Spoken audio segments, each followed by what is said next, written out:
동탄 이신도시의 롯데캐슬 알바트로스 아파트를 5년 정도 보유하고 있습니다. 현재 임대를 주고 있는데 계속 보유하는 게 좋을지 전망이 궁금합니다.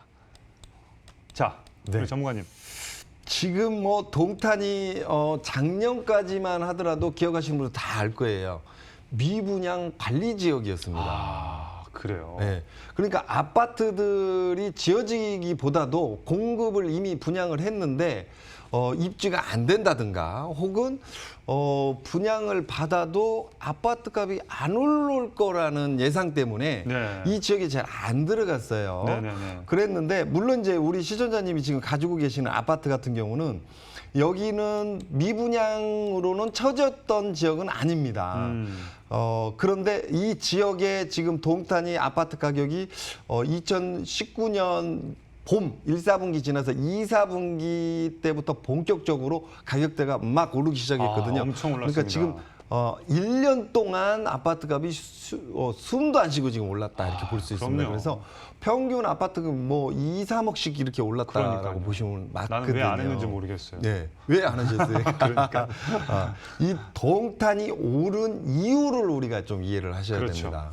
지금 동탄 1지구 같은 경우는 분양을 했을 때부터 지금 현재까지 아파트를 갖고 계시는 분들은 로또라고 했었습니다. 그런데 동탄 똑같이 2기 신도시 개발 계획이었는데 먼저 개발했고 후발주자로 2차 개발을 하는데 2차 개발지는 오히려 미분양에 들어가 있었거든요.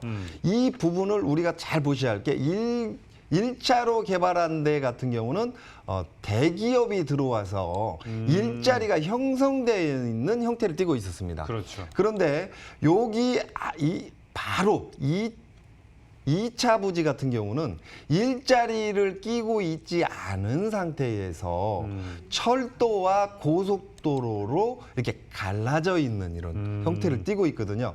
그러다 보니까 이 시장에 있던 분들이 고속도로와 철길을 가로질러서 가기도 좀 애매하죠. 불편한 네, 불편하죠. 부분이 있고 네. 또 한 가지는 이 안쪽에 들어간다고 한들 일자리가 좀 없는 상태에서는 오히려 좀 교통에 의해서나 도시 인프라가 잘 안 갖춰진 상태에서 일자리도 없다면 살기가 좀 어렵지 않겠느냐 그렇죠. 이런 전반적인 시장이 좀 형성되어 있었다 이렇게 네. 볼 수 있죠.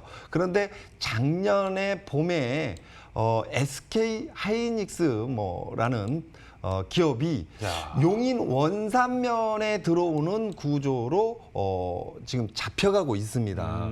그러면서 일자리가 엄청나게 들어오는 구조로 바뀌다 보니까 그러면 일자리를 찾아서 많은 사람이 들어올 거라고 예상이 되죠. 주어져. 네. 그 주어진 상태에서 그러면 그 일자리를 찾아서 들어오신 분들이 주변에 어떤 주거지 형태로 들어가기가 어디가 용이하냐를 본 거죠. 그렇죠. 그래서 그 가장 용이한 지역이 새로운 인프라가 만들어지고 새로운 어떤 건물의 형태를 띠면서 일자리와 가장 가까워지는 구조, 그게 바로 동탄 2기 신도시, 바로 네. 2차 부지라고 볼 수 있습니다. 그래서 이 지역의 미분양을 다 회수하고요.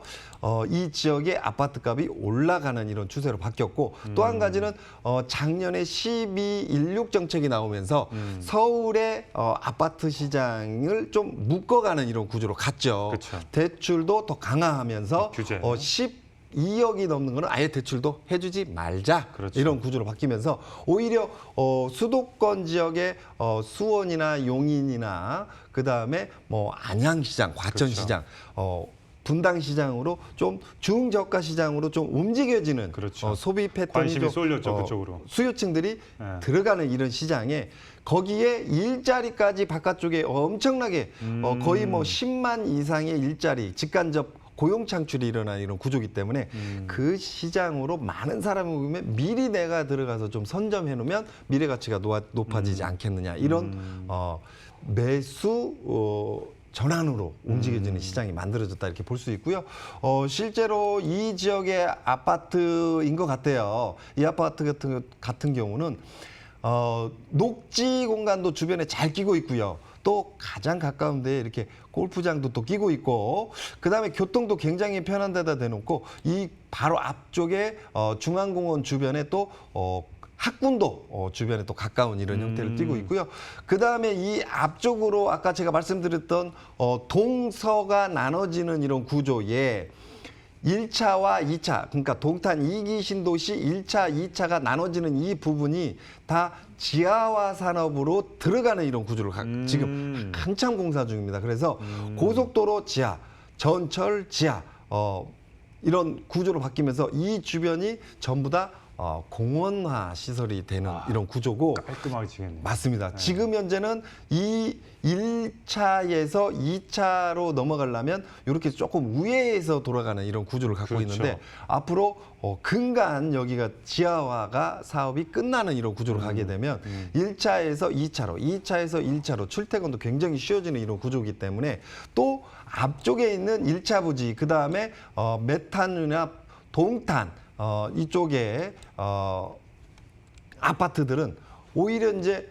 10년 차 아니면 20년 차에 가까워지는 조금 연식을 오래 가는 이런 형태로 갑니다. 그렇죠. 그런데 여기는 지금 막 입주가 이루어지는 그야말로 새 아파트이기 때문에 새 거니까. 오히려 시장들이 조금 더 이쪽 2차 부지 쪽으로 많이 좀 몰릴 수 있는 시장이 만들어지고 있다.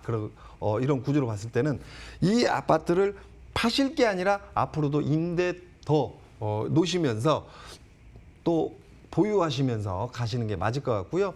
또 한 가지는 이제 그 2+2라고 그래서 임대 기간이 1년 플러스 1년 이런 구조에서 2+2 초도 처음에 임대를 놓을 때 전세 2년 플러스 또 2년 개념으로 바뀌는 이런 구조예요. 그래서 1년에 5% 이내씩 올릴 수밖에 없는 임대비 구조로 잡으면 이렇게 되거든요.